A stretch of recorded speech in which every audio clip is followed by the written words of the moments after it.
Hi everyone, आज का हमारा टॉपिक है स्क्रीन कंट्रोल्स का। कंट्रोल्स यहाँ पे मैंने अभी आपको 2-3 कंट्रोल्स के वीडियो डाले थे कि आप कैसे यूजर से इनपुट लोगे। यहाँ पे कुछ SAP के अंदर एडिशनल कंट्रोल भी होता है। यहाँ पे जो आज हम एडिशनल कंट्रोल्स की बात करने वाले हैं वो चेक बॉक्स है, रेडियो बटन है, ड्रॉप डाउन लिस्ट है। अगर चेक बॉक्स में आप मल्टीपल ऑप्शन का चॉइस रखना चाहते हो तो यहाँ पे आप क्या करते हो, चेक बॉक्स का यूज करते हो। अगर आप यहाँ पे ग्रुप्स में से किसी एक ऑप्शन को सिलेक्ट करना चाहते हो, आप चाहते हो कि सपोज 5 या 10 का ग्रुप हो बट वहाँ पे किसी एक ही ऑप्शन को यूजर सिलेक्ट कर पाए, तो वहाँ पे आप क्या करते हो, रेडियो बटन, जिसको हम ऑप्शन बटन भी बोलते हैं, उसका यूज करते हो। अगर आपको यहाँ पे ड्रॉप डाउन का नीड होता है कि मल्टीपल ऑप्शन से कोई आप एक ऑप्शन चूज करो, तो आप यहाँ पे ड्रॉप डाउन लिस्ट का भी यूज करते हो, जिसको हम कॉम्बो बॉक्स भी बोलते हैं।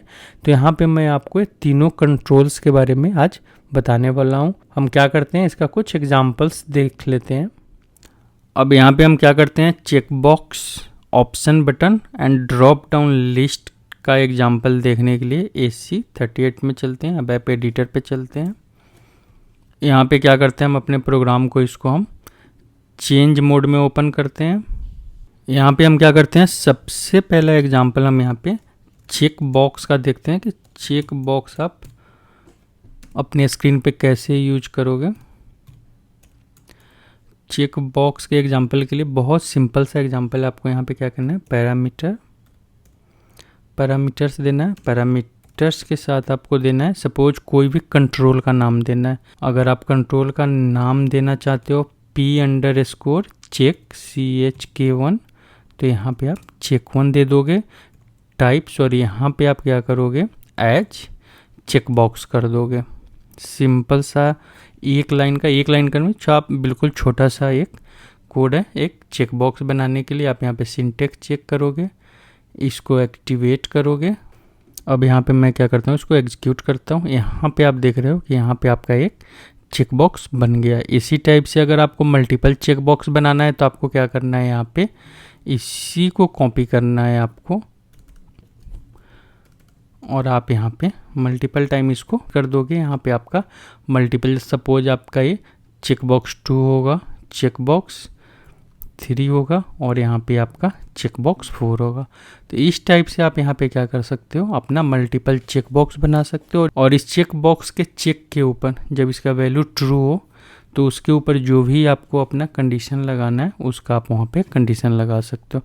अब सिंपल सा है कि आप कंडीशन कैसे लगाओगे। सबसे पहले मैं आपको दिखा रहा हूँ कि इसका आप यहाँ पे डिस्क्रिप्शन कैसे चेंज करोगे। उसके लिए मैंने बताया था कि आप टेक्स्ट एलिमेंट में जाओगे। यहाँ पे सेकेंड जो टैब है सिलेक्शन टेक्स्ट का, जहाँ भी आपका यहाँ पे ब्लैंक आ रहा है स्पेस, इस ब्लैंक स्पेस में क्या करोगे, हम यहाँ पे क्या करते हैं, इसका नेम दे देते हैं मैंगो,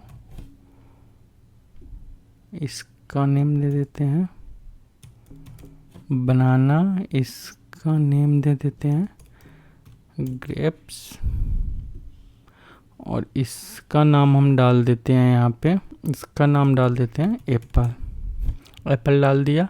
अब इसको हम क्या करते हैं, यहाँ पे सेव करते हैं। यहाँ पे बता रहा है कि आपका नीचे जो इनपुट 2 और इनपुट है ये पैरामीटर एग्जिस्ट नहीं करता, आप इसको डिलीट कर दो, आपको इसका नीड नहीं है। यहाँ पे हम इसको सेव करेंगे।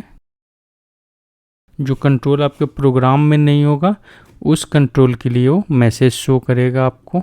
यहाँ पे हमने एक्टिवेट कर लिया। अब यहाँ पे हम बैक करके इस प्रोग्राम को एक्टिवेट करेंगे, और इस प्रोग्राम को एक्टिवेट करने के बाद हम यहाँ से एग्जीक्यूट करेंगे।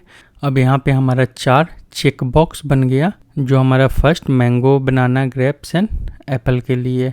अब सिंपल सा है, इसके वैल्यू को आप एक्सेस कैसे करोगे। इसके वैल्यू को एक्सेस करना भी बहुत सिंपल है। इसमें आपको क्या करना है, यहाँ पे इफ़ का कंडीशन लगाना है, if check1 equal to above true.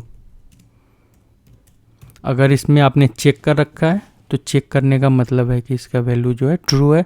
अगर आपने चेक नहीं कर रखा है तो इसका वैल्यू फॉल्स है। तो आप अगर चेक करोगे कि चेक है, ट्रू है, तो आप यहाँ पे P_check1 को ही प्रिंट कर सकते हो। यहाँ पे आप राइट कर सकते हो, यहाँ पे इवेंट अपना दे सकते हो, लॉजिक लगा सकते हो, कुछ भी अगर आपको यहाँ पे अपने प्रोग्राम के हिसाब से जो भी लगाना है आप यहाँ पे लगा सकते हो। यहाँ पे नेक्स्ट आप चेक कर सकते हो। यहाँ पे इसको क्या करते हैं हम, यहाँ पे यहाँ पे हम इसको बंद करते हैं। सेम हम क्या करते हैं, सबके लिए कंडीशन लगा देते हैं। यहाँ पे हमने चेक बॉक्स 2 के लिए भी यहाँ पे कंडीशन लगा दिया, ये चेक 2 प्रिंट करेगा। यहाँ पे चेक 3 है, इसके लिए यहाँ पे चेक 3 प्रिंट करेगा। यहाँ पे चेक 4 है, इसके लिए यहाँ पे चेक 4 प्रिंट करेगा। इसका हम क्या करते हैं, यहाँ पे सिंटेक्स चेक करते हैं, एक्टिवेट करते हैं और यहाँ से हम इसको एग्जीक्यूट करते हैं। अब यहाँ पे हम 1, 3 और 4 को सिलेक्ट करते हैं, एग्जीक्यूट करते हैं। यहाँ पे वैल्यू हमारा 2 का 1 आ रहा है। हमने यहाँ पे क्या किया था, 3 सिलेक्ट किया था। यहाँ पे हमने check 4 equal to true, then P check 4, check 3, check 2, check 1। अच्छा, यहाँ पे हमने चेक 3 को चेक नहीं कराया। यहाँ पे हम क्या करते हैं, इसको चेक 3 को भी चेक करा लेते हैं। अब यहाँ पे फर्स्ट, थर्ड और फोर्थ को आप चेक करोगे तो यहाँ पे आपका देख रहे हो कि 3 वैल्यू आपको बता रहा है, ट्रू आ रहा है। अब यहाँ पे आप क्या कर सकते हो कि अगर सपोज आपको प्रिंट कराना है इसके साथ वैल्यू, तो आप यहाँ पे अपना वैल्यू भी दे दो। सपोज फर्स्ट में आपका मैंगो था तो आपका यहाँ पे मैंगो प्रिंट कर दे।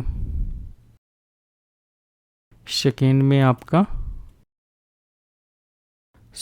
आपका बनाना था तो बनाना प्रिंट करेगा। थर्ड में आपका ग्रेप्स था तो यहाँ पे ग्रेप्स प्रिंट करेगा। लास्ट आपका यहाँ पे एप्पल था तो ये एप्पल प्रिंट कर देगा। इसको हम एक्टिवेट करते हैं, एग्जीक्यूट करते हैं। यहाँ पे आप इसको सिलेक्ट करो, साथ में कौन सा वैल्यू आपने सिलेक्ट किया है हमने उसको भी वहाँ पे दिखाया कि ये वैल्यू हमारा x है, मैंगो, एप्पल और ग्रेप्स का। यहाँ पे ग्रेप्स, मैंगो और एप्पल को ही आपने यहाँ पे सिलेक्ट किया होगा, बनाना आपने छोड़ दिया था। अगर आप चारों को चेक करते हो तो यहाँ पे आपको चारों वैल्यू प्रिंट कर देता है। ये तो मैंने आपको एक सिंपल सा एग्जांपल दिखाया है। आप यहाँ पे अपने कंडीशन में सपोज चेक 2 है तो यहाँ पे आपके प्रोग्राम के हिसाब से जो आपका लॉजिक होगा, आपका कंडीशन होगा, उसका आप यहाँ पे यूज करोगे। अब इसी में हम नेक्स्ट ऑप्शन देखते हैं, यहाँ पे ऑप्शन बटन का, जिसको हम यहाँ पे रेडियो बटन भी बोलते हैं। इसका भी एग्जांपल सिंपल है। इसमें आपको क्या करना है, पैरामीटर, यहाँ पे आपको सपोज जो भी आपको कंट्रोल का नेम लेना है, सपोज हमें लेना है POPT1 ऑप्शन 1, यहाँ पे OPT1, उसके बाद रेडियो बटन ग्रुप। आपको ग्रुप का नाम क्या डालना है तो GR1 दे दिया आपने, ग्रुप 1 दे दिया।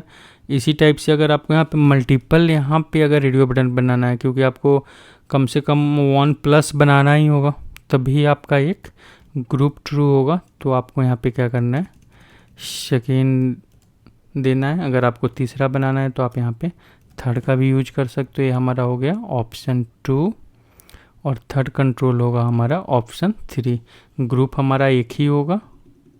अगर आप अलग ग्रुप बनाना चाहते हो तो उसके लिए फिर आपको एक अलग ग्रुप के साथ यहाँ पे एक से ज़्यादा आपको ऑप्शन बटन या रेडियो बटन जो भी आप बोलो वो आपको बनाना पड़ेगा। तो यहाँ पे हम क्या करते हैं, इसको सेव करते हैं, इसका सिंटेक्स चेक करते हैं। सिंटेक्स में क्या, यहाँ पे एक एरर था, पहले हम एरर देखते हैं। अच्छा, यहाँ पे हमने इसको टर्मिनेट नहीं किया, इसको हम टर्मिनेट करते हैं, फिर इसको एक्टिवेट करके एग्जीक्यूट करते हैं। यहाँ पे हमारा नीचे ऑप्शन बटन। अब यहाँ पे दोनों में डिफरेंस यही होता है कि अगर आपका जो चेक बॉक्स है इसमें मल्टीपल चॉइस चलता है। मल्टीपल चॉइस का मतलब है कि आपको यहाँ पे 4 ऑप्शन दिख रहे हैं, 4 ऑप्शन में से कोई भी आप यहाँ पे 2 सिलेक्ट कर सकते हो, 3 सिलेक्ट कर हो सकता है आपको यहाँ पे 10 ऑप्शन दिख रहा होता, 10 में से हो सकता है आपको 4 ऑप्शन लेना है, 3 ऑप्शन लेना है, तो आप अपना ऑप्शन यहाँ पे चेक कर दोगे, मतलब आपको मल्टीपल ऑप्शन मिलेगा, उसमें आप मल्टीपल चॉइस भी दे सकते हो। मतलब सिंपल सा है कि अगर आपसे 10 हॉबी पूछा जा रहा है, हो सकता है कि 10 हॉबी में से हो सकता है कि 4 या 5 हॉबी आपके हॉबी से मैच कर रहा हो, तो वहाँ पे आप क्या कर सकते हो, मल्टीपल चॉइस ले सकते हो। बट यहाँ पे ऑप्शन बटन या रेडियो बटन जिसको हम बोलते हैं, यहाँ पे मल्टीपल में से सिर्फ आप एक ही चॉइस ले सकते हो, यहाँ पे आप मल्टीपल चॉइस नहीं कर सकते हो। तो यहाँ पे दोनों में यही डिफरेंस होता है। हम क्या करते हैं, इसका भी डिस्क्रिप्शन चेंज कर देते हैं। टेक्स्ट एलिमेंट में चलते हैं, यहाँ पे सिलेक्शन टेक्स्ट, यहाँ पे हम क्या करते हैं, इसको मेल करते हैं, फीमेल करते हैं, और इसको हम यहाँ पे ट्रांसजेंडर कर देते हैं। हम यहाँ पे इसको सेव करते हैं, एक्टिवेट करते हैं, फिर बैक चलकर अपने प्रोग्राम को यहाँ पे सेव कर एक बार हम यहाँ से भी एक्टिवेट करेंगे इसको, फिर हम इसको एग्जीक्यूट करेंगे। तो यहाँ पे आपका जो मेल फीमेल ट्रांसजेंडर, जो आपका जेंडर का जो चॉइस है, इसमें से कोई एक जेंडर आप सिलेक्ट कर सकते हो। तो यहाँ पे हम ऑप्शन बटन ऐसे ही कंडीशंस के लिए हम लगाते हैं कि जहाँ पे यूजर को कोई एक ही चॉइस का हम ऑप्शन देते हैं, वहाँ पे ये नहीं कि आप वहाँ पे मल्टीपल चॉइस। अब यहाँ पे मेल फीमेल दोनों चॉइस कोई नहीं ले सकता, अगर दोनों चॉइस है तो आपको ट्रांसजेंडर में जाना है। तो इसीलिए हम यहाँ पे क्या करते हैं, ऐसे जगह पे हम ऑप्शन बटन का यूज करते हैं जहाँ पे मल्टीपल में से यूजर कोई एक ही चॉइस ले सके। यहाँ पे हम क्या करते हैं, इसको बैक कर रहे हैं। यहाँ पे हमने जो कंट्रोल दिया था, यहाँ पे हम इसको एक बार स्किप कर देते हैं। यहाँ पे चेक बॉक्स और रेडियो बटन दोनों साथ साथ आ रहा है। यहाँ पे मैंने आपको बताया था इससे पहले की वीडियो में कि आप सिलेक्शन स्क्रीन स्किप का यूज करोगे। यहाँ पे स्क्रीन पे अगर आपको कुछ भी स्किप करना है तो अब सिंपल सा, अगर आपको ग्रुप 2 बनाना है तो हम इसी को कॉपी करते हैं, यहाँ पे इसको हम पेस्ट कर देते हैं। अब यहाँ पे आप क्या कर सकते हो, दूसरा ग्रुप बना सकते हो। यहाँ पे हम इसको ऑप्शन बटन 3 4 5 नहीं 3 तो है 4 5 6 कर देते हैं, 4 5 एंड 6 कर देते हैं, और इसको हम यहाँ पे क्या करते हैं, ग्रुप 2 कर देते हैं। तो यहाँ पे हमारे पास 2 ग्रुप बन जाएगा, ये हमारा फर्स्ट ग्रुप है, ये हमारा सेकेंड ग्रुप है। अगर हमें यहाँ पे नेम चेंज करना है तो हम क्या करेंगे, यहाँ भी हम क्या करते हैं, इसके बीच में भी हम एक सिलेक्शन स्क्रीन, मतलब यहाँ भी एक लाइन स्किप कर देते हैं। इसको हम सेव करते हैं, सिंटेक्स चेक करते हैं, एक्टिवेट करते हैं। यहाँ पे आप देखोगे तो इसके बीच में भी एक लाइन स्किप है, यहाँ भी एक लाइन स्किप है। इसका भी हम क्या करते हैं, डिस्क्रिप्शन चेंज कर देते हैं। डिस्क्रिप्शन चेंज करने के लिए क्या करना है, आपको गो टू में जाना है, टेक्स्ट एलिमेंट में सेकेंड टैब में जाना है। यहाँ पे सपोज जो भी कंट्रोल का आपने यहाँ पे डिस्क्रिप्शन चेंज कर दिया वो ऑलरेडी आपको यहाँ पे दिखेगा। जिसका चेंज नहीं हुआ है वहाँ पे इस टाइप का आपको एक डेटा दिखेगा, इसका मतलब ब्लैंक होता है। यहाँ पे आप क्या करोगे, अपना डिस्क्रिप्शन डाल दोगे। सपोज आपको डालना है कि यहाँ पे रिपोर्ट देखना है, या हमको यहाँ से पुश करना है डेटा, या हमें डिलीट करना है। अब इसको हम क्या करते हैं, यहाँ पे सेव करके यहाँ पे हम इसको एक्टिवेट करते हैं। यहाँ पे जब भी आप चेंज करो तो एक बार आप यहाँ पे इसको एक्टिवेट कर दिया करो। फिर हम यहाँ पे क्या करते हैं, इसको भी एक्टिवेट करते हैं, यहाँ से हम एग्जीक्यूट करते हो। तो यहाँ पे अगर हम किसी को ऑप्शन देना चाहते हैं कि फर्स्ट टाइम में आप अपना रिपोर्ट जनरेट करो, रिपोर्ट जनरेट करने के बाद आप डेटा पुश करो, और अपने अगर डेटा पुश कर दिया तो इस डेटा को डिलीट करो, बट आपको चलना है स्टेप बाय स्टेप। तो वहाँ पे आप क्या करोगे, उसको ऑप्शन बटन दे दोगे कि यहाँ पे फर्स्ट टाइम में आप रिपोर्ट का ऑप्शन लो। आप दोनों काम एक साथ नहीं कर सकते हो कि रिपोर्ट भी जनरेट करो, पुश भी करो, और वहाँ से डेटा डिलीट भी करो। अगर वैसा करना है तो आपको फिर एक पूरा का पूरा ऑटोमेट प्रोसेस बनाना होगा। अगर आप चाहते हो कि कुछ इस टाइप का रिपोर्ट है जहाँ पे वो पहले रिपोर्ट जनरेट करे, उसको वैलिडेट करे, वैलिडेट करने के बाद पुश करे, पुश करने के बाद वो डेटा को डिलीट करे, पुश और डिलीट भी साथ में नहीं हो, और यहाँ पे रिपोर्ट और पुश डेटा भी साथ में नहीं हो, तो इस टाइप के कंडीशन के लिए यहाँ पे आप ऑप्शन बटन का यूज करोगे। अब इसके वैल्यू को आप कैसे एक्सेस करोगे, तो सेम चेक बॉक्स की तरह इसके वैल्यू को एक्सेस करना भी, इसके वैल्यू को एक्सेस करने के लिए यहाँ भी आप क्या करोगे, इफ यहाँ पे आप opt equal to above true, अगर इसमें ये अगर ऑप्शन आपने सिलेक्ट करके रखा है, अब ऐप ट्रू है यहाँ पे, तो यहाँ पे आप अपना कोई भी कंडीशन दे सकते हो। यहाँ पे हम क्या करते हैं, कुछ भी ऐसे राइट कर देते हैं, प्रिंट कर देते हैं कुछ भी इंफॉर्मेशन। यहाँ पे हमने OPT1 को क्या रखा था, मेल के लिए रखा था, तो यहाँ पे हम मेल प्रिंट कर देते हैं। अब यहाँ पे जो आप कंडीशन लगाओगे इसको आप एल्स इफ के साथ लगाओगे, क्योंकि यहाँ पे 3 कंडीशन में से कोई एक ही कंडीशन आपका ट्रू हो सकता है। तो यहाँ पे आप एल्स इफ लगाओगे, एल्स इफ के साथ आप यहाँ पे कंडीशन लगाओगे कि इफ़ अगर फर्स्ट कंडीशन हमारा ट्रू नहीं है, तो यहाँ पे अगर हमारा हो सकता है, अगर फर्स्ट नहीं है तो सेकेंड होगा, कोई एक नए कंडीशन तो ट्रू आपका यहाँ पे होगा ही होगा। अगर फर्स्ट नहीं होगा तो यहाँ पे आपका सेकेंड कंडीशन ट्रू होगा। इसमें आपका अगर फीमेल है तो फीमेल आप यहाँ पे पुट कर दो। नेक्स्ट जो है आपका एल्स इफ ही लगेगा फिर आपका, क्योंकि यहाँ पे एल्स लगाने का कोई यहाँ पे मीनिंग नहीं है। तो यहाँ पे आप क्या करोगे, एंड इफ कर दोगे। आप इसको सेव करो, इसको हम थोड़ा फॉर्मेटेड कर देते हैं। अब इसको सिंटेक्स चेक करो, सिंटेक्स में बोल रहा है कि यहाँ पे हमने टर्मिनेट नहीं किया, टर्मिनेट कर देते हैं। टर्मिनेट करने के बाद हम फिर से सिंटेक्स चेक करते हैं, एक्टिवेट करते हैं, फिर इसको हम यहाँ पे एग्जीक्यूट करते हैं। अब यहाँ पे अगर हमने मेल सिलेक्ट किया, एग्जीक्यूट किया, तो यहाँ पे मेल हमारा प्रिंट कर रहा है। यहाँ पे अगर हमने फीमेल सिलेक्ट किया तो यहाँ पे फीमेल आउटपुट में आएगा। अगर यहाँ पे आप ट्रांसजेंडर लोगे तो यहाँ पे आउटपुट में आपका, हमने यहाँ पे चेंज किया था कुछ, अच्छा हमने इसको 3 नहीं किया था, यहाँ पे 2 ही छोड़ दिया था। यहाँ पे अगर 3 है तब आपका यहाँ पे ट्रांसजेंडर आउटपुट में आए। अब हम यहाँ पे ट्रांसजेंडर ले रहे हैं, यहाँ से एग्जीक्यूट कर रहे हैं तो यहाँ पे ट्रांसजेंडर आया। तो इस टाइप से आप यहाँ पे इस कंट्रोल को आप एक्सेस कर सकते हो। यहाँ पे एक चीज़ और कर सकते हो कि सपोज आपका जो एक कंट्रोल है, इस कंट्रोल में आप क्या कर सकते हो, इसमें किसी एक कंट्रोल को डिफ़ॉल्ट कर सकते हो। सॉरी, डिफ़ॉल्ट कर सकते हो। डिफ़ॉल्ट का मतलब है कि ये वाला कंट्रोल आपका ऑलरेडी यहाँ वहाँ पे चेक्ड आएगा। सपोज आप चाहते हो कि ग्रुप 2 में आपका सेकेंड वाला जो कंट्रोल है वो आपका वहाँ पे डिफ़ॉल्ट चेक्ड है, तो आप यहाँ पे क्या करोगे, इस वैल्यू को डिफ़ॉल्ट कर दोगे। आप यहाँ से इसमें सिंटेक्स चेक करो, एक्टिवेट करो और इसको एग्जीक्यूट करो। तो फर्स्ट ग्रुप में आप देखोगे कि आपने फर्स्ट को किया था तो मेल यहाँ पे आपका डिफ़ॉल्ट यहाँ पे चेक आ रहा है, और यहाँ पे फीमेल में आपने कौन सा ऑप्शन लिया था, सेकेंड वाला, तो पुश डेटा जो यहाँ पे आपका ऑलरेडी यहाँ पे सिलेक्टेड आ रहा है। तो इस टाइप से आप यहाँ पे डिफ़ॉल्ट का भी यूज कर सकते हो।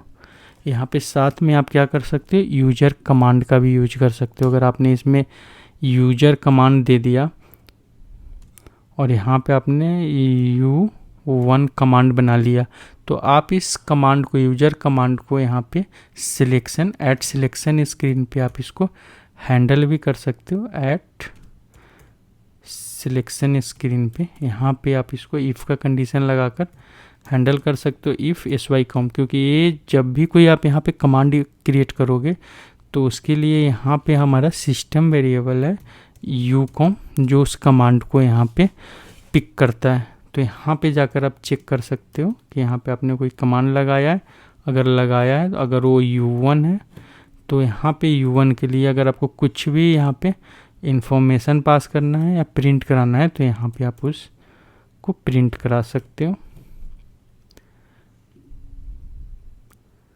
यहाँ पे हम इसको क्या करते हैं, एक्टिवेट करते हैं। यहाँ पे हम कर्सर लगाकर एक बार चेक करते हैं, यहाँ से एग्जीक्यूट करते हैं। तो यहाँ पे इसको हमने चेक किया, तो अब आप यहाँ पे देखोगे कि आपका कमांड एग्जीक्यूट हुआ और U1 आ गया। तो इस टाइप से अगर आपके उस कंट्रोल में कोई चेक करता है तो उस कंट्रोल का इवेंट आपको वहाँ पे रेज भी होगा और आपको बताएगा कि यहाँ पे इसमें कोई ऑप्शन चेक हुआ है, तो आप डायरेक्ट यहाँ से भी कोई मैसेज यहाँ पे ट्रिगर करा सकते हो।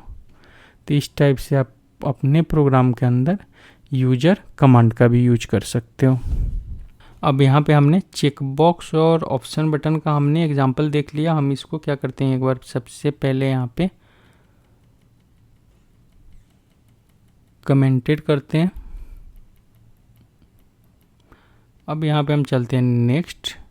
ड्रॉप डाउन का ऑप्शन देखने के लिए इसको हमने क्या किया, यहाँ पे कमेंटेड कर दिया, क्योंकि यहाँ पे हो सकता है कि कोई ऐसा कंट्रोल है जो हम नीचे यूज करें और बार बार हमें एरर दे, इसलिए हमने इसको अभी कमेंटेड कर दिया। क्योंकि अभी हम तो सिंपल एग्जांपल देख रहे हैं यहाँ पे ड्रॉप डाउन लिस्ट,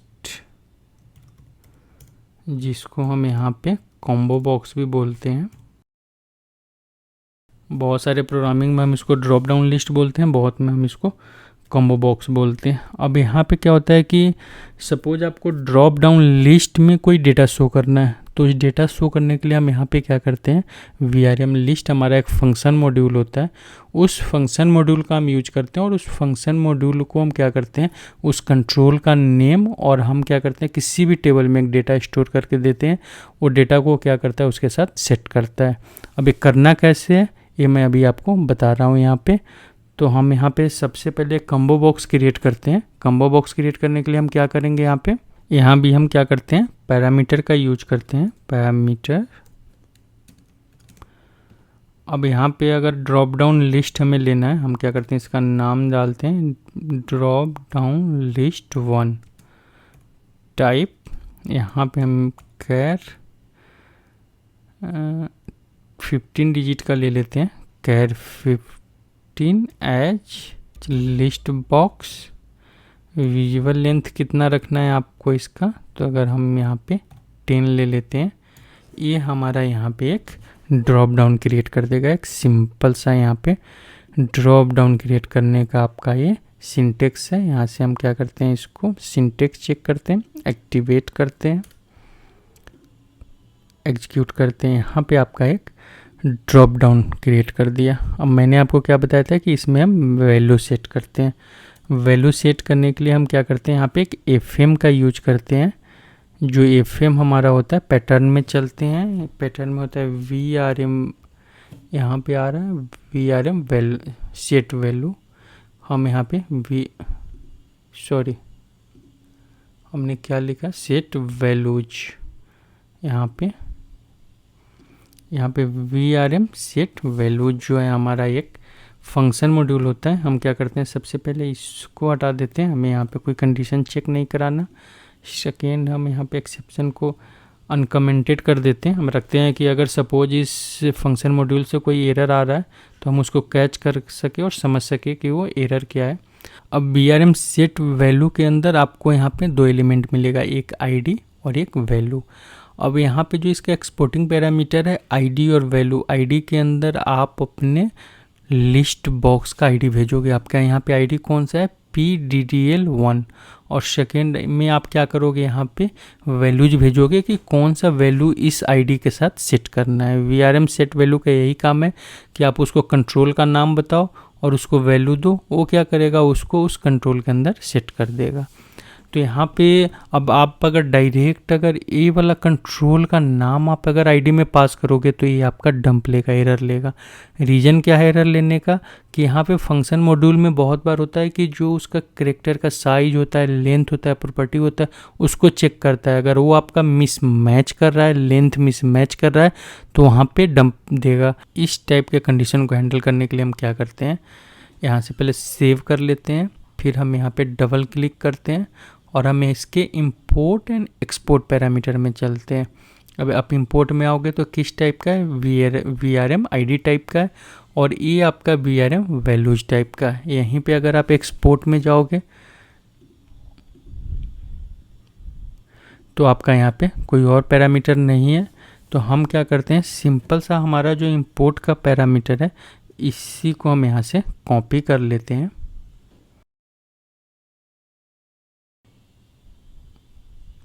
हमने उसको कॉपी कर लिया। अब कॉपी करने के बाद हम यहाँ पे क्या करते हैं, डेटा कीवर्ड से उसको डिक्लेयर कर देते हैं डेटा, और यहाँ पे सिंपल सा हम उसको पेस्ट कर देंगे, टाइप VRM ID और टाइप यहाँ पे VRM वैल्यू।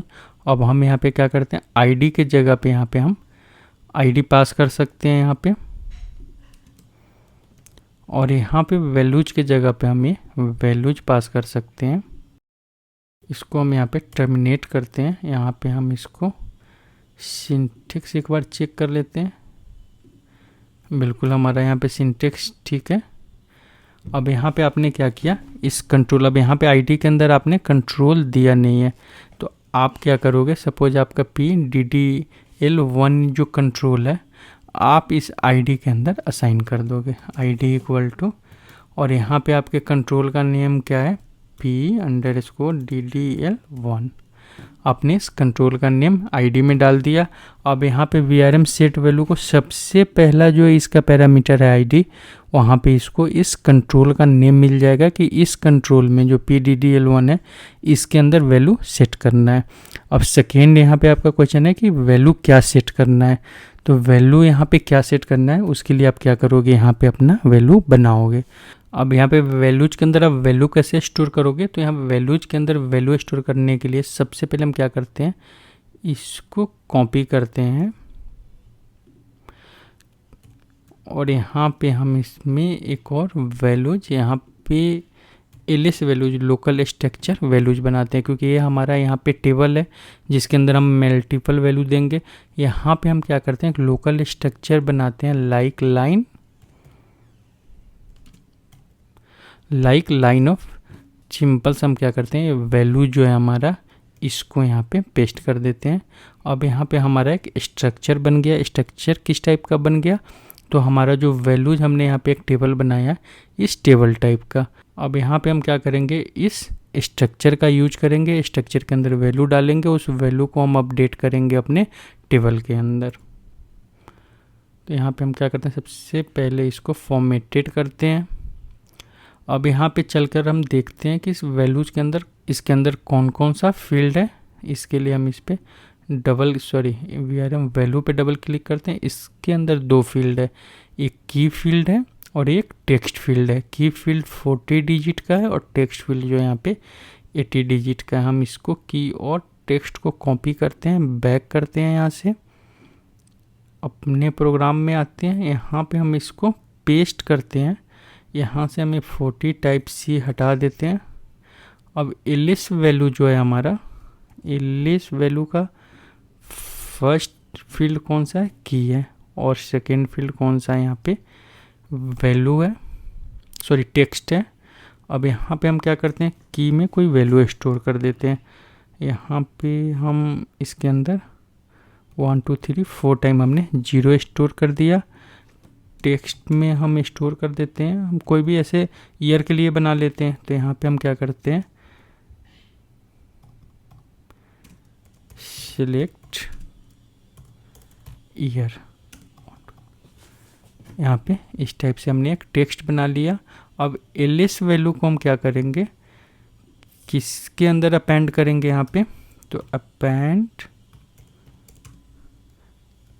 एलिस वैल्यू को हम करेंगे यहाँ पे वैल्यूज से, क्योंकि वैल्यू जो है हमारा यहाँ पे पैरामीटर में वैल्यू पास किया है, वो यहाँ पे वैल्यूज टेबल से पास किया है। यहाँ पे अपेंड कर देते हैं। अपेंड करने के बाद हम यहाँ पे सबसे पहले सिंटेक्स चेक करेंगे। यहाँ पे हमारे सिंटेक्स में क्या बोला है कि टेक्स्ट इज इनवैलिड। यहाँ पे हमने क्या किया है, अच्छा सॉरी, यहाँ पे हमें इक्वल टू देना था, हमने यहाँ पे माइनस का सिंबल दे दिया था। अब यहाँ पे हम क्या करते हैं, इसमें सिंटेक्स चेक करते हैं, एक्टिवेट करते हैं, इसको एग्जीक्यूट करते हैं। यहाँ पे कोई वैल्यू आया, वैल्यू यहाँ पे हमारा नहीं आया। अब वैल्यू क्यों नहीं आया, यहाँ पे SAP के अंदर एक और कैच होता है। अभी मैंने आपको स्क्रीन सीक्वेंस के बारे में नहीं बताया है, मैं अभी आगे वीडियो डालने वाला हूँ, या 1 या 2 वीडियो के बाद आपको स्क्रीन सीक्वेंस का वीडियो मिल जाएगा। यहाँ पे एक स्क्रीन सीक्वेंस का पंगा होता है, आपको अपने SAP के अंदर अपने प्रोग्राम को स्क्रीन सीक्वेंस के वाइज चलाना होता है। तो यहाँ पे आपको ऐड सिलेक्शन स्क्रीन आउटपुट का आपको यूज करना है, ऐड सिलेक्शन स्क्रीन। अब यहाँ पे हम क्या करते हैं, एक बार चेक कर लेते हैं, सेव करते हैं, सिंटेक्स चेक करते हैं, एक्टिवेट करते हैं, यहाँ पे हम इसको एग्जीक्यूट करते हैं। अब इसके अंदर हमारा वैल्यू आ गया।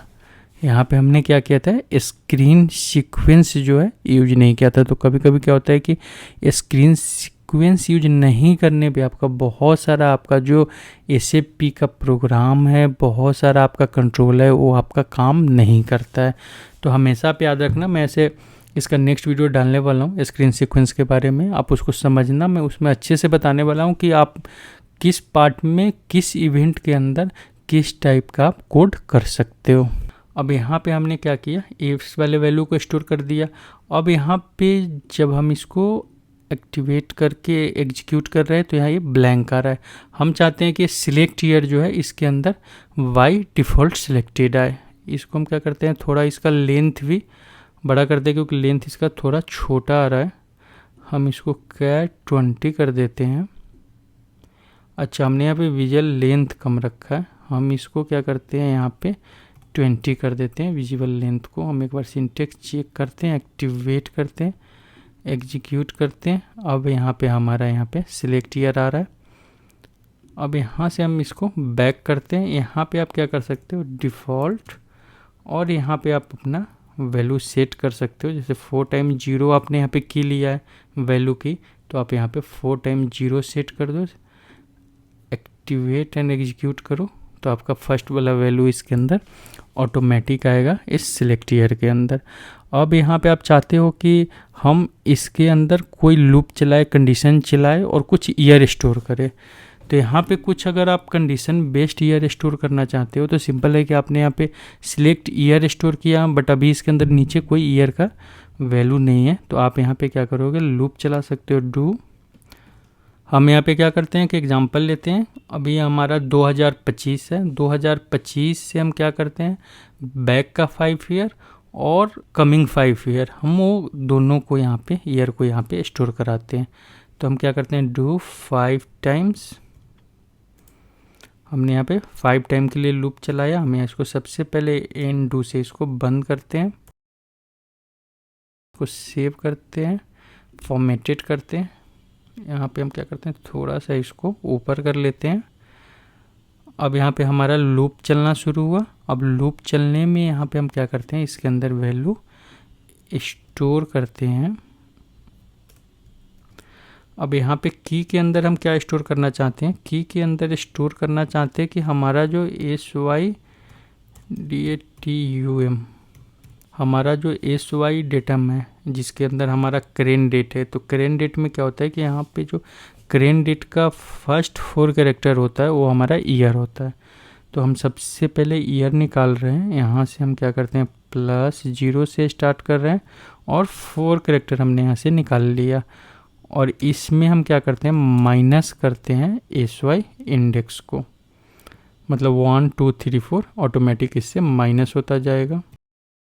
फर्स्ट में हमने क्या किया, यहाँ पे SY इंडेक्स माइनस कर दिया। हम क्या करते हैं, इसी को नीचे भी कॉपी पेस्ट, मतलब यहाँ पे वैल्यू एंड की दोनों को हम यहाँ पे सेम रखते हैं। यहाँ पे कोई एरर है, हम यहाँ पे इसको फॉर्मेटेड कर लेते हैं। फॉर्मेटेड के बाद हम इसको यहाँ पे हमने क्लियर किया था, इसको यहाँ पे एक बार क्लियर भी कर लेते हैं। क्लियर एग्जिट रिफ्रेश का मैंने एक वीडियो डाला था, वहाँ पे आप जाकर देख सकते हो कि क्लियर रिफ्रेश और फ्री का यूज हम क्यों करते हैं। यहाँ पे मैं क्या करता हूँ, इसको क्लियर को यहाँ भी हम पेस्ट कर देते हैं। हर एक वैल्यू के बाद क्या करेगा, ये हमारे कंट्रोल को क्लियर करता रहेगा। यहाँ पे हम सेव करते हैं, सिंटेक्स चेक करते हैं, एक्टिवेट करते हैं, यहाँ से हम एग्जीक्यूट करते हैं। अब इसके अंदर इसने क्या किया, 20 21 22 23 24, मतलब 25 से पीछे का, मतलब माइनस हमने इंडेक्स किया है, तो इसने क्या किया, 5 साल पीछे का पूरा ईयर इसने स्टोर कर दिया। अब यहाँ पे एक चीज़ याद रखना है कि जब आप सपोज से सिलेक्ट कर रहे हो, फिर आप यहाँ पे ऑप्शन ले रहे हो, तो यहाँ पे कभी कभी ना आपका डेटा यहाँ पे रेप्लिकेट होता है। तो ऐसे केस के लिए ना आपको इसको क्लियर भी करते रहना होता है। यहाँ पे फ्री का भी सपोज जैसे जब आपने कंट्रोल को वैल्यू दे दिया, तो कंट्रोल को वैल्यू देने के बाद सपोज आपके वैल्यूज के अंदर जो वैल्यू स्टोर है यहाँ पे इसके अंदर, इस टेबल के अंदर, इसको आप यहाँ पे फ्री भी करते रहोगे। इससे आपका वैल्यू हमेशा यहाँ पे आपका सपोज हो सकता है कभी कभी डुप्लीकेट वैल्यू आपका लेना शुरू कर देता है। तो उसके लिए यहाँ पे आप हमेशा फ्री रखो। यहाँ पे नेक्स्ट टाइम जब भी कंट्रोल आपका लोड होगा तो ये आपका न्यू वैल्यू के साथ यहाँ पे लोड होगा, आपके पुराने वैल्यू को ये लोड नहीं करेगा इसके अंदर। अब यहाँ पे हम क्या करते हैं, यहाँ पे हमने कौन सा वैल्यू ले लिया, बैक का 5 ईयर्स ले लिया। अब यहाँ पे हम क्या करते हैं, फ्यूचर का 5 ईयर्स लेते हैं। उसके लिए सिंपल सा इसमें कुछ नहीं करना, जो हम माइनस कर रहे थे वहाँ पे आपको इसको प्लस कर देना है। यहाँ से आप सिंटेक्स चेक करो, एक्टिवेट करो इसको और आप इसको एग्जीक्यूट करो। तो यहाँ पे आप देख रहे हो कि यहाँ पे 20 से पहले अब 5 ईयर स्टोर था, फिर यहाँ पे 25 के बाद 26 से 30 तक का वैल्यू स्टोर कर दिया। बट इसके अंदर आप देख रहे हो 2025 नहीं आ रहा, 2025 से पहले का 5 साल आ रहा है, 2025 के बाद का 5 साल आ रहा है, बट 2025 आपको इसके अंदर नहीं दिख रहा। तो इस टाइप के लिए आप यहाँ पे क्या करोगे, यहाँ पे आप करेंट ईयर के लिए सिंपल सा दोनों जो आप ऊपर डू बनाए हो, नीचे का जो आपका डू लूप चल रहा है, इसके बीच में करेंट ईयर के लिए आप यहाँ पे माइनस प्लस मत करो, इसको हटा दो। आपको यहाँ पे करेंट ईयर चाहिए तो ये आपको करेंट ईयर निकाल कर दे देगा। अब यहाँ से आप इसको सेव करो, सिंटेक्स चेक करो, एक्टिवेट करो एंड आप इसको एग्जीक्यूट करो। तो यहाँ पर जब आप जाओगे तो यहाँ पे आप देखोगे कि यहाँ पे 2025 भी आ गया, 2025 भी आ गया, इससे पहले का भी 5 ईयर्स है, इसके बाद का भी 5 ईयर है। तो आप इस टाइप से अगर चाहते हो कि अगर आपके प्रोग्राम में कोई नीड है कि आप यहाँ पे पीछे का 5 साल, आगे का 5 साल, ऐसे बहुत सारा हमारे प्रोग्राम में HR मॉड्यूल में मैक्सिमम, मतलब HR में ही नहीं होता, बहुत सारे रिपोर्टिंग में होता है कि हमारा जो मैनेजमेंट है वो पीछे 5 साल का रिपोर्ट देखना चाह रहा है और आगे जो हमारा 5 साल हो वो भी हो कि वो फ्यूचर के लिए भी कुछ बजटिंग या प्लानिंग कर सके। तो वहाँ पे वो कुछ ऐसे रिपोर्ट्स या कुछ कंट्रोल होता है जहाँ पे हमें इस टाइप के कंट्रोल को वहाँ पे दिखाना होता है। तो आप यहाँ पे इस टाइप से इसको दिखा सकते हो। अब यहाँ पे इसमें वैल्यू जो है आपका ऊपर नीचे आ रहा था, तो आपका जो वैल्यूज यहाँ पे किसके अंदर आप स्टोर कर रहे हो, आपका टेबल है वैल्यूज, इसको आप क्या करो, यहाँ पे शॉर्ट कर दो, शॉर्ट वैल्यूज बाय, हम इसको की के साथ कर देते हैं। फर्स्ट हमारा इसमें की फील्ड है तो की फील्ड पे हम इसको शॉर्ट कर देते हैं। यहाँ पे हम इसको सेव करते हैं, सिंटेक्स चेक करते हैं, एक्टिवेट करते हैं। अब यहाँ से हम इसको एग्जीक्यूट करते हैं। यहाँ पे हमारा वैल्यू शॉर्ट कर दिया होगा। अब यहाँ पे आपको एक और कैच आएगा, यहाँ पे पंगा क्या आएगा कि यहाँ पे जो हमने बाकी वैल्यू जो डाला था उसको हमने क्या किया था, माइनस प्लस किया था 20 से 30 तक के वैल्यू को। तो वहाँ पे हमारा एज ए डिजिट सेव हुआ है। 2025 के साथ हमने direct as a text treat किया है। तो इसके लिए आपको क्या करना है, इसको यहाँ पे मल्टीप्लाई 1 कर देना है। मल्टीप्लाई 1 का मतलब है इसको भी यहाँ पे as a numeric value treat करेगा। यहाँ पे हम इसको एक्टिवेट करते हैं और यहाँ से हम क्या करते हैं, इसको एग्जीक्यूट करते हैं। अब यहाँ पे जब आप जाओगे तो यहाँ पे देखोगे सारा का सारा वैल्यू आपका शॉर्टेड हो गया है। यहाँ पे 2020 से स्टार्ट हो रहा है और 2030 तक आपका सारा वैल्यू आपको दिखा रहा है। तो यहाँ पे हमने क्या किया, एक ड्रॉप डाउन बना लिया। जिस ड्रॉप डाउन में हमने क्या किया, यहाँ पे सिंपल सा मैं ऊपर से चलता हूँ। ऊपर से हमने क्या किया, यहाँ पे VRM सेट वैल्यू के अंदर हम कहते हैं वैल्यूज के अंदर जो हमारा ID और वैल्यूज था उसको हम कॉपी कर लाए थे और यहाँ पे वैल्यूज टाइप का हमने एक लोकल स्ट्रक्चर बना दिया था। यहाँ पे हमने क्या किया था, एक ड्रॉप डाउन बनाया था जिसका विजुअल लेंथ हमने 20 रखा था। डिफ़ॉल्ट वैल्यू हमने यहाँ पे फर्स्ट जो वैल्यू हमने इसके अंदर स्टोर किया सिलेक्ट ईयर का, इसको हमने डिफ़ॉल्ट वैल्यू में रख दिया। ID के अंदर हमने क्या किया, यहाँ पे जो हमारा कंट्रोल था उसको असाइन कर दिया है, हमारा PDDL 1 जो कंट्रोल है उसको असाइन कर दिया। उसके बाद यहाँ पे प्रीवियस 5 ईयर्स और नेक्स्ट 5 ईयर्स के लिए हमने क्या किया, यहाँ पे 2 बार डू लूप चलाया और दोनों डू लूप में हमने यहाँ पे डेटा स्टोर कर दिया और बीच में हमने एक मैनुअल डेटा इंसर्ट किया है जो हमारा करेंट ईयर का है। इस टाइप से हमारा जो है वो 5 ईयर प्लस 1 11 ईयर का एक सेट बन गया। और यहाँ पे हमने उसको शॉर्ट किया। शॉर्ट करने के बाद BRM सेट में आईडी दे दिया कि किस ड्रॉप डाउन में इस वैल्यू को सेट करना है, वैल्यू क्या होगा। यहाँ पे दोनों को हमने BRM सेट वैल्यू में पैरामीटर में पास किया। इसने क्या किया है कि उसके ड्रॉप डाउन में वैल्यू को पुट कर दिया है। अब यहाँ पे है हमारा कि आप यहाँ पे डेटा कैसे बनाओगे, कैसे सेट करोगे।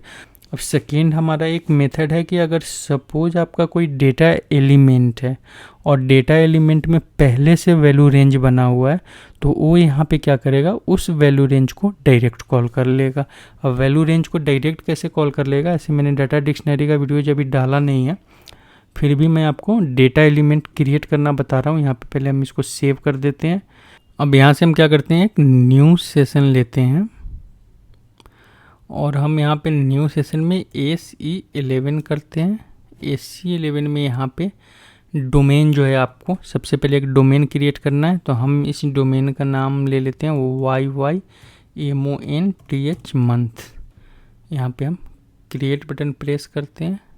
यहाँ पे हम इसका नाम देते हैं मंथ कैर। हम इसको कैर 20 बना देते हैं।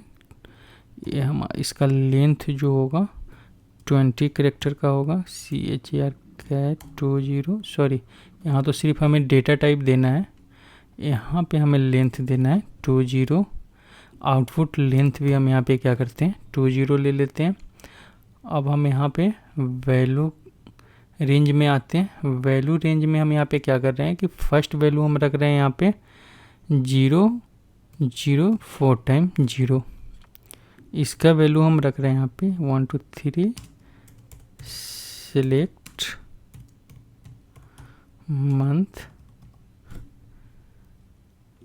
फिर नेक्स्ट यहाँ पे हम क्या करते हैं, इसको 20 ही रखते हैं, क्योंकि मंथ हमारा जो होता है यहाँ पे 2 कैरेक्टर का ही होता है। 01 हमारा यहाँ पे जैन है, 02 हमारा यहाँ पे फेब है, 03 हमारा यहाँ पे मार्च है, 04 अप्रैल है। हम यहाँ पे 6 मंथ तक का वैल्यू पुट कर देते हैं। 05 हमारा यहाँ पे मई है और 06 हमारा यहाँ पे जून है। अब इसको हम यहाँ पे सेव करते हैं। यहाँ पे हम पैकेज दे देते हैं। पैकेज भी बनाना मैंने आपको सिखाया था कि आप पैकेज कैसे क्रिएट करोगे। यहाँ पे हम अपना कोई भी जो हमने बहुत सारा यहाँ पे TR क्रिएट किया था, इसके अंदर हम यहाँ पे क्या करते हैं, ट्रांसपोर्ट रिक्वेस्ट के अंदर इसको डालते हैं, इसको एक्टिवेट करते हैं यहाँ से। अब एक्टिवेट करने के बाद हम क्या करते हैं, यहाँ से बैक करते हैं। अब यहाँ पर जाकर हम क्या करते हैं, एक डेटा एलिमेंट बनाते हैं। ये हमने क्या बनाया था, डोमेन बनाया था। इसी को हम कॉपी करते हैं। इसी नाम का हम क्या करते हैं, डेटा टाइप वाले आप ऑप्शन में जाओगे, यहाँ पे पेस्ट करोगे, यहाँ पे आप क्रिएट बटन प्रेस करोगे, यहाँ पे आप फर्स्ट डेटा एलिमेंट का ऑप्शन लोगे यहाँ से। यहाँ पे हम इसका नाम भी मंथ डालते हैं। इसके अंदर जो डोमेन अभी हमने क्रिएट किया है, इस डोमेन का रेफरेंस दे देते हैं। और यहाँ पे फील्ड वैल्यू में हम क्या करते हैं, इसी को जो डिस्क्रिप्शन हमने ऊपर शॉर्ट डिस्क्रिप्शन दिया है, इसी को हम यहाँ पे शॉर्ट में, मीडियम में, लॉन्ग में और हेडिंग में भी सारे में हम इसको पेस्ट कर देते हैं। ये यहाँ पे लेंथ ऑटोमेटिक पुल कर लेगा। हम इसको सेव करते हैं और यहाँ पे इसको सेव एक्टिवेट करते हैं। अब सेव करने के बाद इसको हम यहाँ पे, अब हमारा यहाँ पे डेटा एलिमेंट बन गया MONTH मंथ। इसको हम कॉपी कर लेते हैं, जिस डेटा एलिमेंट के अंदर हमारा वैल्यू रेंज वाला जो है यहाँ पे एक डोमेन है। अब हम चलते हैं अपने प्रोग्राम एडिटर के ऊपर। अब यहाँ पे हम क्या कर रहे हैं कि दूसरा एक पैरामीटर बना रहे हैं। इसका नाम हम डाल रहे हैं PDDL2 टाइप। हम इसको पेस्ट कर रहे हैं, जो हमने अभी डेटा एलिमेंट बनाया था, पेस्ट कर दिया हमने यहाँ पे H लिस्ट बॉक्स।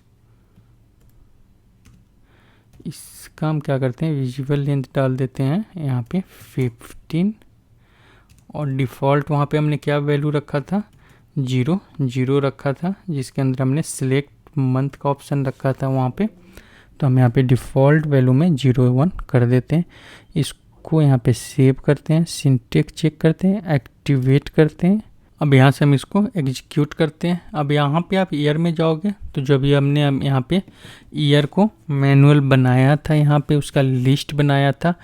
यहाँ पे आप मंथ में जाओगे तो मंथ में क्या किया इसने, डायरेक्ट आपका वहाँ से जो आपने डेटा एलिमेंट के अंदर जो डोमेन बनाया था, जिस डोमेन का आपने रेफरेंस दिया था एग्जैक्टली, और उस रेफरेंस के अंदर आपने वैल्यू रेंज बनाया था, तो उस वैल्यू रेंज को यहाँ पे इसने क्या किया, डायरेक्ट वहाँ से पुल कर लिया। तो यहाँ पे मैंने आपको 2 मेथड बता दिया। अब दोनों में किसी भी मेथड का यूज कर सकते हो। इसका भी हम यहाँ पे क्या करते हैं, 20 कैरेक्टर का विजुअल लेंथ दे रहे हैं, और यहाँ पे हम इसको दोनों का हम यहाँ पे टेक्स्ट एलिमेंट में जाते हैं, सेव कर देते हैं पहले इसको।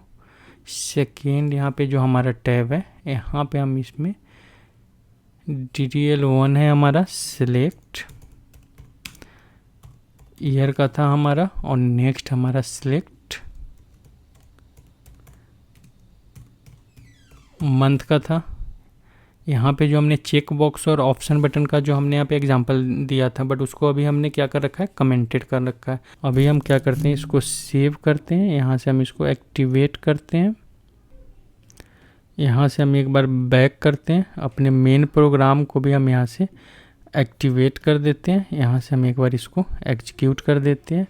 अब यहाँ पे select year and select month, यहाँ डिस्क्रिप्शन भी चेंज हो गया।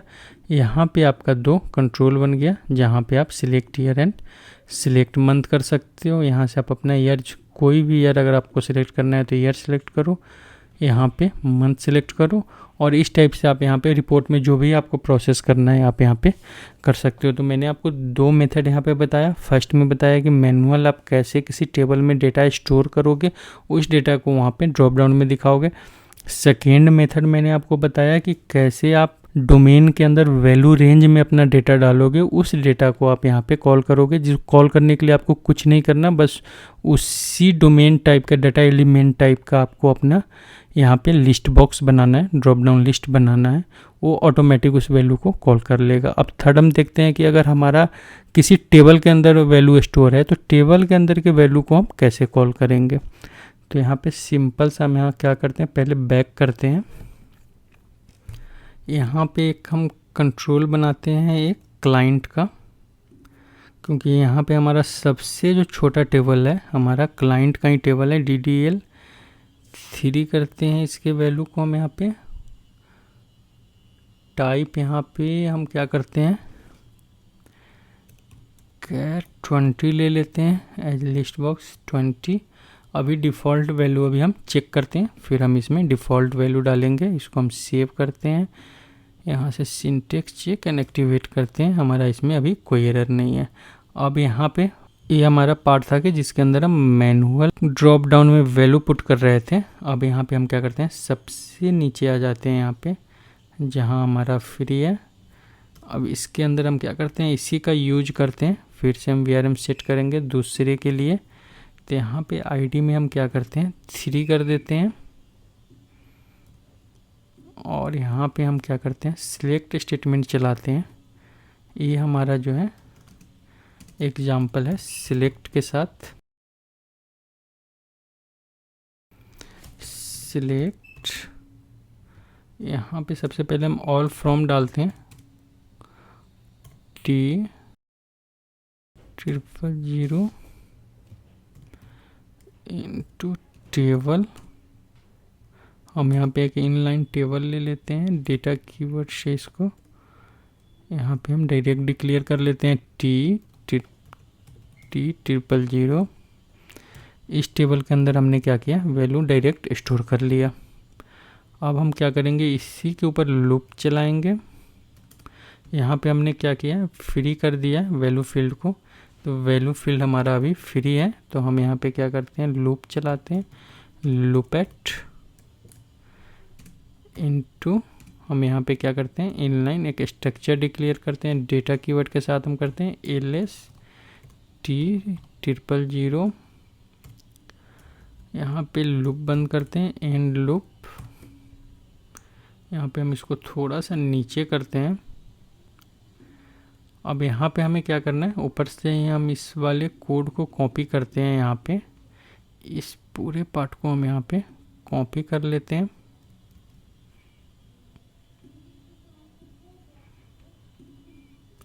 इसको यहाँ पे हम पेस्ट कर देते हैं। अभी हम क्या कर रहे थे, की के अंदर मैनुअल यहाँ पे ईयर क्रिएट कर रहे थे। अब यहाँ पे हम क्या करेंगे, इस टेबल का, एक सेकेंड, सेव कर दिया हमने। इस टेबल के अंदर चलते हैं। टेबल के अंदर फर्स्ट फील्ड क्लाइंट है, सेकेंड फील्ड यहाँ पे सिटी है, क्लाइंट नेम है। हम क्या करते हैं, इस तीनों फील्ड को यहाँ से कॉपी कर लेते हैं। यहाँ पे हम अभी पेस्ट करते हैं, बाद में इसको हम डिलीट कर देंगे। फर्स्ट फील्ड हमारा यहाँ पे MANDT है, तो हम यहाँ पे MANDT फर्स्ट फील्ड डालते हैं। किस स्ट्रक्चर में है फील्ड, तो LS इसके अंदर फर्स्ट फील्ड है। इसी को हम कॉपी करते हैं यहाँ पे, और यहाँ पे वैल्यू के लिए भी की भी हम वही बनाते हैं। नहीं, की में हम क्या करते हैं, क्लाइंट स्टोर करते हैं, और टेक्स्ट में हम क्या करते हैं, यहाँ पे सिटी दिखाते हैं। आप यहाँ पे क्लाइंट का नेम भी दिखा सकते हो, बट यहाँ पे क्लाइंट का नेम बहुत जगह हमारा इस टेबल के अंदर ब्लैंक पड़ा हुआ है, तो वैल्यू हमारा प्रॉपर नहीं आएगा। तो हम क्या करते हैं, यहाँ पे सिटी दिखाते हैं, क्योंकि सिटी में हमारा हर एक फील्ड में डेटा है। इसको हम यहाँ पे डिलीट करते हैं। अब हमने लूप चलाया, LS वैल्यू में डाला, अपेंड किया और क्लियर किया। अब यहाँ पे हम अगर इसको चेक करते हैं, एक्टिवेट करते हैं, तो यहाँ पे वैल्यू आया। यहाँ पे हमारा DDL3 के अंदर वैल्यू स्टोर नहीं किया, क्योंकि यहाँ पे हो सकता है कि, अच्छा सॉरी, यहाँ पे हमने VRM सेट वैल्यू को कॉल नहीं किया था। VRM सेट वैल्यू कॉल नहीं हुआ था, तो वैल्यू यहाँ पे उस कंट्रोल के अंदर पुट कैसे करेगा। यहाँ पे अब हम चेक करते हैं, इसको सिंटेक्स चेक करते हैं, एक्टिवेट करते हैं एंड एग्जीक्यूट करते हैं। वैल्यू सेट किया, यहाँ पे इसने क्या किया, सिटी का वैल्यू यहाँ पे सेट कर दिया। यहाँ पे हमेशा क्या करेगा, आपका हर कंट्रोल में देखोगे एक ब्लैंक स्पेस लेता है, कि अगर आप इसमें से कोई ऑप्शन नहीं लेना चाहते हो तो आप इसको यहाँ पे ब्लैंक छोड़ सकते हो। तो ड्रॉप डाउन का ये बाय डिफ़ॉल्ट एक प्रॉपर्टी है कि आप यहाँ पे ब्लैंक ऑप्शन आपको ये देता है यहाँ पे। तो यहाँ पे सारा का सारा यहाँ पे टेबल से जो आपका डेटा है यहाँ से पुल कर लिया। तो यहाँ पे टेबल से जब डेटा लेते हो तो आपका कोड और छोटा हो जाता है, क्योंकि यहाँ पे मैंने कुछ कंडीशंस बनाए थे। नहीं तो यहाँ भी अगर आप डेटा डायरेक्ट स्टोर कराते तो यहाँ पे आप सीधा, मैंने आपको इनलाइन वैल्यूज कीवर्ड बताया कि वैल्यूज के साथ आप 2 से 4 लाइन का आपका कोड होता है, डेटा आप बना देते। बट यहाँ पे हमने कुछ नया ट्राई करने लग गया कि प्रीवियस 5 ईयर, नेक्स्ट 5 ईयर के लिए अगर हमें कुछ इस टाइप का आपका रिक्वायरमेंट है, आप करना चाहते हो, तो इसलिए मैंने सोचा कुछ आपके लिए यूजफुल क्रिएट कर दे। तो यहाँ पे हमने यूजफुल क्रिएट करने के चक्कर में ये कोड हमने इतना बड़ा कर लिया है। तो ये है हमारा यहाँ पे ड्रॉप डाउन का, जो मैंने आपको बताया कि यहाँ पे फर्स्ट वाले ड्रॉप डाउन में क्या किया था कि हमने यहाँ पे नीचे वैल्यू क्रिएट किया था ईयर का और डाला था। सेकेंड में हमने डायरेक्ट डेटा एलिमेंट से कॉल किया, जिसके अंदर हमने क्या किया था, डोमेन के अंदर वैल्यू रेंज में डेटा पुट किया था। और यहाँ पे DDL3 में हमने क्या किया, तो DDL3 में यहाँ पे सिलेक्ट स्टेटमेंट चलाया। सिलेक्ट स्टेटमेंट से टेबल से डेटा लिया और उस डेटा को हमने क्या किया, यहाँ पे लूप चलाकर इसके अंदर स्टोर कर दिया। बस यहाँ पे हमने क्या किया कि यहाँ पे ID का वैल्यू चेंज कर दिया, हमने ऊपर 1 रखा है, यहाँ पे 3 कर दिया। यहाँ पे लूप चलाकर इसके अंदर वैल्यू स्टोर की और इस वैल्यू को हमने इसके अंदर सेट कर दिया। तो यहाँ पे मैंने आपको तीनों एग्जांपल बता दिया। यही मेनली यही 3 एग्जांपल यहाँ पे यूज भी होता है। मेनली आपका सिलेक्ट स्टेटमेंट वाला ही यूज होता है कि अगर आप सिलेक्ट स्टेटमेंट से डायरेक्ट टेबल से कुछ डेटा लाते हो, उसको डिस्टिंक्ट कर देते हो, डिस्टिंक्ट वैल्यू को, और उस की को आप स्टोर कर देते हो कि यूजर सिलेक्ट करे, तो वहाँ से उसके लिए वहाँ से कुछ रिपोर्ट या कोई भी ऐसा जो कंडीशन या कोई भी चेकअप लगाना चाहते हो तो उसको आप वहाँ से एग्जीक्यूट कराते हो। और इसमें मैंने आपको वैल्यू एक्सेस करना नहीं बताया। वैल्यू एक्सेस करना भी बहुत ईजी है। सपोज यहाँ पे हम क्या करते हैं, अभी मैंने सारा का सारा इसमें वैल्यू कैसे आप लोड करोगे, लोड करना मैंने आपको बता दिया है, बट वैल्यू एक्सेस करना भी बहुत ईजी है। जो कंट्रोल का आपका नेम है, सपोज DD1 है, 2 है, 3 है, आप डायरेक्ट इस कंट्रोल का ही नेम यूज करोगे तो इसके अंदर जो भी वैल्यू स्टोर होगा वो वैल्यू आपका ऑटोमेटिक वहाँ पे कॉल हो जाएगा। तो वैल्यू आप डायरेक्ट यहाँ पे कॉल कर सकते हो। सपोज हमने यहाँ पे क्या राइट स्टेटमेंट लिया, ये हमारा DDL1 है, फिर हम यहाँ पे DDL2 को प्रिंट कर रहे हैं। यहाँ पे हम क्या करते हैं, DDL3 को प्रिंट कर दे रहे हैं। यहाँ पे आप कोई भी वैल्यू ले सकते हो। 25 अभी करेंट ईयर ले लेते हैं, यहाँ पे करेंट मंथ ले लेते हैं, यहाँ पे हम हैदराबाद ले लेते हैं, एग्जीक्यूट करते हैं। यहाँ पे हमारा वैल्यू प्रिंट नहीं कर रहा है, तो यहाँ पे आपको सिलेक्शन स्क्रीन का दूसरा आपको यहाँ पे तरीका यूज करना होगा। स्टार्ट ऑफ सिलेक्शन का इवेंट देना होगा आपको। यहाँ पे सिंटेक्स चेक करो, एक्टिवेट करो एंड यहाँ पे आप अब एग्जीक्यूट करो। यहाँ पे आप ईयर ले लो, मंथ ले लो और आप अपना यहाँ पे डेटा चूज करो। अब यहाँ से आप इसको एग्जीक्यूट करो तो यहाँ पे आपका डेटा प्रिंट कर देगा। यहाँ पे हमारा मंथ प्रिंट कर रहा है, यहाँ पे हमारा क्लाइंट प्रिंट कर रहा है, यहाँ पे हमारा ईयर प्रिंट नहीं कर रहा है। अच्छा, हमने क्या किया, यहाँ पे दोनों कंट्रोल में सेम ही कंट्रोल आईडी और वैल्यूज हमने ऊपर भी रखा, आईडी वैल्यू हमने ऊपर नीचे भी रखा है, इसलिए यहाँ पे दोनों यहाँ पे तो ऊपर वाला कंट्रोल जो है ऑटोमेटिक यहाँ पे फ्री कर दे रहा है, उसके बाद यहाँ पे सेकंड वाले में वैल्यू स्टोर कर रहा है।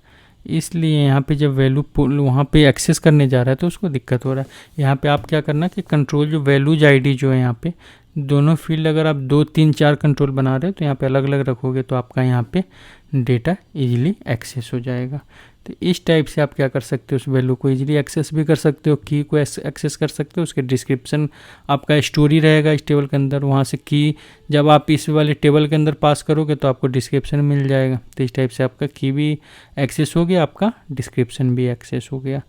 तो इस वीडियो में मैंने आपको बताया चेक बॉक्स के बारे में, ऑप्शन बटन जिसको हम रेडियो बटन भी बोलते हैं और ड्रॉप डाउन लिस्ट जिसको हम कॉम्बो बॉक्स भी बोलते हैं। तीनों टॉपिक को हमने यहाँ पे कवर किया है।